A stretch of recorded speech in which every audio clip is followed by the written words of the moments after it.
Next speaker is Rwngwra Narzary. Sir organizer sir RSS He का will जो प्रमुख speak है in Bodo.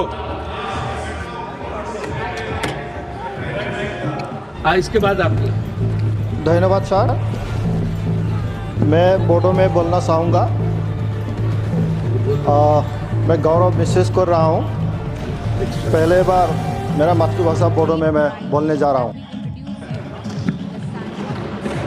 सम्मान गोनां मासिगिरि मैयानिफ्राय दिनैसिम साननैनि हाबाफारि लानानै भारतनि संबिधाननि 75 बोसोर जे दावबायनाय थासारि बेखौ लानानै सावरायनाया सोलिगासिनो दङ। बेवहाय बाहागो लानो आंखौ खाबु होनायनि थाखाय आं मानगोनां नोंथांनिसिम साबायखर बावो। मानगोनां चेयारमेन नोंथां, जे जाय सुबुंफ्रा भारत संबिधानखौ दानो थाखाय खामानि मावदोंमोन, बेनि गेजेरावहाय मानगोनां जोंनि भारतनि संबिधानखौ दागिरि डक्टर बि आर आम्बेडकारजों लोगोसे गासैबो कन्स्टिट्युएन्ट एसेम्ब्लिनि मानगोनां बिथांमोनखौ आङो साबायखर बावो। बिथांमोननो आङो आंनि बावनायखौ आङो फोरमायहरो। दिनै बे हाउसआव आङो फोरमायनो लुबैदों, जोंनि आसामनिफ्राय क'क्राझार लकसभानिफ्राय सासे सुबुं, जाय सुबुङा धरनीधर बसुमतारी, बिथाङा कन्स्टिट्युएन्ट एसेम्ब्लिनि सासे सोद्रोमामोन। बिथांखौ कन्स्टिटिउसन दाफुंनायनि थाखाय खामानि मावनो जोंनो खाबु होनाय जादोंमोन आरो बेनि थाखाय आं खोब गोग्गानाय मोनदों। मानगोनां हाउस, जे 75 बोसोर बैसोआवहाय दिनै जायफोर सरकार सालायदों, बेवहाय मोननै मेजर राजनितिक हान्जाया खामानि मावदों। मोनसेया जाबाय कंग्रेस पार्टी आरो मोनसेया जाबाय बिजेपि पार्टी। कंग्रेस पार्टीया 55 बोसोर खामानि मावनो खाबु मोनदों आरो बै समनिफ्राय आं बड'लेण्डनि सासे ट्राइबेल हिसाबै नैबेवहाय प्रतिनिधि हिसाबै फैनो हादों। जोङो बर' माहारिया 50 बोसोरसो जोंनि संबिजिरनि मोन्थायखौ लानानै संग्राम खालामदोंमोन आरो बै समावहाय भारतनि दैदेनगिरिफोरनो, कंग्रेसनि दैदेनगिरिफोरनो मानगोनां सोरगोआरि मुस्लिमा इन्दिरा गान्धीनिफ्राय लानानै डक्टर मनमोहन सिंहनि बे समसिमाव जोङो गोबां जों मेम'रेन्डाम होदोंमोन, नाथाय कंग्रेसनि समाव जों समाधान मोनाखै। नाथाय आं साबायखर बावगोन जोंनि भारतनि आगुनि गाहाय मन्त्रि मानगोनां रुंसारि अटल बिहारी वाजपेयी, आगुनि deputy prime minister LK Advani बिथांमोननि दैदेननायाव जोंनि बर'फोरनि रावा HCDLआव हाबनो थाखाय जों खाबु मोनदों आरो बिथांमोननि दिननिफ्रायनो जोंनि बर'फोरनि जे जेंना बे सुस्रांनायनि खामानिया जागायजेनदों। 2003 मायथाइयाव LK आडवाणी बिथांनि दैदेननायाव गिबि खेबनि थाखाय HCDLनि सिङावहाय जोंनि बर'फोरनि जेंनाखौ सुफुंनो थाखाय बेवहाय एकर्ड खालामनाय जादों।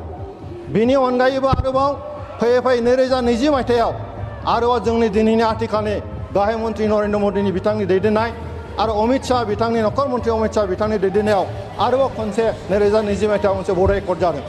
बे बड' एकर्डनि गेजेरजों बर'फोरनि जेंनाया दिनै जोबनायनि लामायावहाय। दा बे थासारिनि थाखाय गासैबो जोंनि बर' माहारिया दिनै मानगोनां नरेन्द्र मदिनि फारसे जोंहा अननाय दं, सिबिनाय दं आरो मोनसे फोथायनाय दं।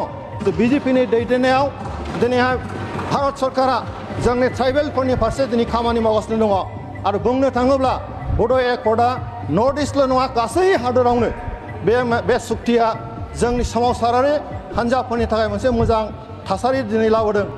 जे सुक्तिखौ फल' खालामनानै दिनै गोबां जोंनि माखासे आन्दलनकारिफ्रा दिनैहाय मेइन स्ट्रिमजों जगाजग जादों, सुक्ति जादों आरो गोजोन थासारिया जोंनि गेजेराव फैदों।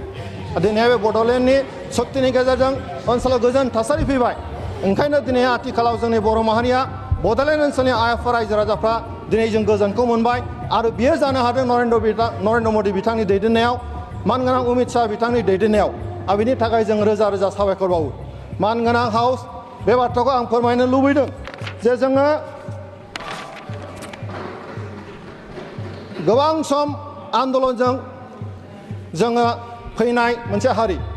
जोंनि राजखान्थि मोन्थाय, जोंनि सोलोंथाइ मोन्थाय, जोंनि राजखान्थिनि मोन्थायखौ लानानै जों आन्दलन खालामबोदोंमोन। नाथाय बे आन्दलनखौ जोंनि थांनाय समनि कंग्रेस सरकारा खुनु दिन गोसो होआखैमोन, सुस्रांनायनि खामानि मावाखैमोन।